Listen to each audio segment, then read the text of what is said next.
Hoje a alíquota nossa, o limite dela é 8%. Mas no Congresso já se discute que essa alíquota aí pode chegar até 16%. Tem alguns aí mais ousados aí. Esses dias eu vi uma entrevista aí da Simone Tebet, aquele outro rapazinho lá que é senador, Randolph, falando até em colocar o ITCMD nos mesmos patamares aí do imposto de renda. Imagina a loucura. Você já paga, se você paga um terço, né, do ano, a gente viu ali, né, um terço do ano, você poder pagar a sua carga tributária em vida, que é, normalmente você paga imposto sobre renda, consumo e sobre e sobre bens, mercadorias, serviços, etc. Então, olha para você ver aí o, até onde isso vai chegar. Aí depois você vai passar a pagar mais um terço ainda na morte. Ou seja, você passou 2/3 da sua vida pagando imposto para o Estado. Isso aqui é de uma, como é que se fala assim? É de uma loucura impensável você colocar isso para viver no país. A gente tem que ficar esperto com isso aqui, tá? E quem tem aí a possibilidade, né, de buscar uma assessoria especializada para poder fazer esse tipo de serviço aqui, tá? E eu falo isso aqui para você sem medo de errar. A hora de você fazer agora. O senhor falou ali agora há pouco, né? De não fazer, de não deixar para fazer depois. Eu gosto de usar um termo seguinte: não se trata nem de fazer antes e nem depois, se trata de fazer no momento certo. E isso daqui, o momento certo é o agora. Se você ainda quer aproveitar, né, algumas situações aí de planejamento aí, não que vai inviabilizar depois, não é isso que eu estou falando, tá? É que se você buscar isso agora, a tua realidade, o teu custo vai ser um. Sim. E se você esperar um pouquinho mais, evidentemente que daqui a pouco você vai ter, né, um Uhum. custo maior ou que desembolsar um pouquinho a mais para ter acesso ao mesmo resultado que você poderia ter agora. Justo. Tá? Então é só disso que se trata. Não, a questão é justamente isso. É sempre trabalhar de uma forma preventiva para você tentar reduzir sua carga tributária, né?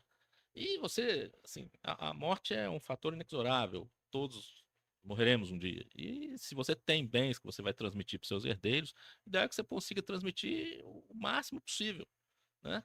E permitir que o governo, de repente, avance sobre isso de uma forma desenfreada não é a melhor estratégia, né?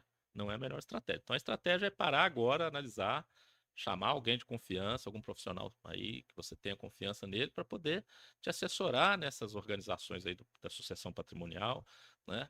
A questão das empresas e os patrimônios particulares, enfim, organizar a vida, deixar isso resolvido e economizar, né?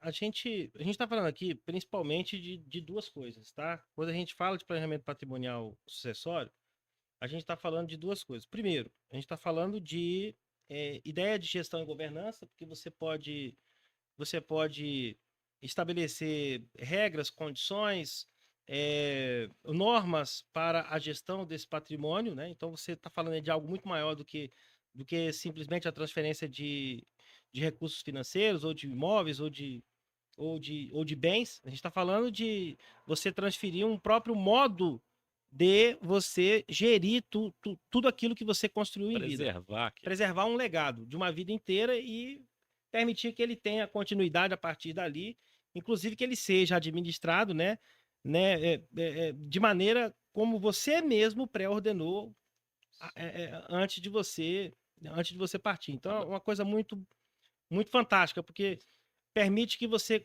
consiga influenciar no futuro das próximas É isso que eu ia gerações. falar. Então, isso aí Próximas gerações, exato. inclusive. Isso daí é uma coisa que eu acho espetacular. E a outra coisa que pouca gente, às vezes, para pensar nisso, mas é você evitar o inventário.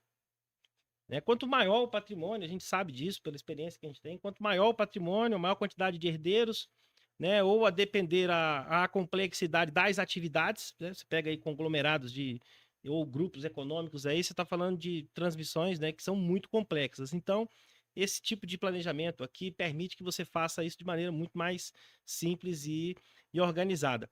E quando você fala de evitar o inventário, tá? A gente está falando aqui de você ganhar em uma série de coisas, tá? Você economiza, né, na parte dos custos com a herança, especialmente Porque se a gente for levar em consideração só e tão somente o aspecto temporal, a gente já está falando de uma economia muito grande.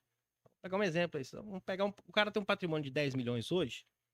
Se a gente for fazer a transmissão desse patrimônio na data de hoje, os impostos e os custos são calculados com base nesse valor de patrimônio de 10 milhões. Muitas vezes até você consegue até reduzir essa base de cálculo aí, inclusive se utilizando aqui desses mecanismos aqui, porque daí você vai fazer doação aí com base em valor histórico, com base em patrimônio líquido, e uma série de outras ferramentas contábeis que você pode usar.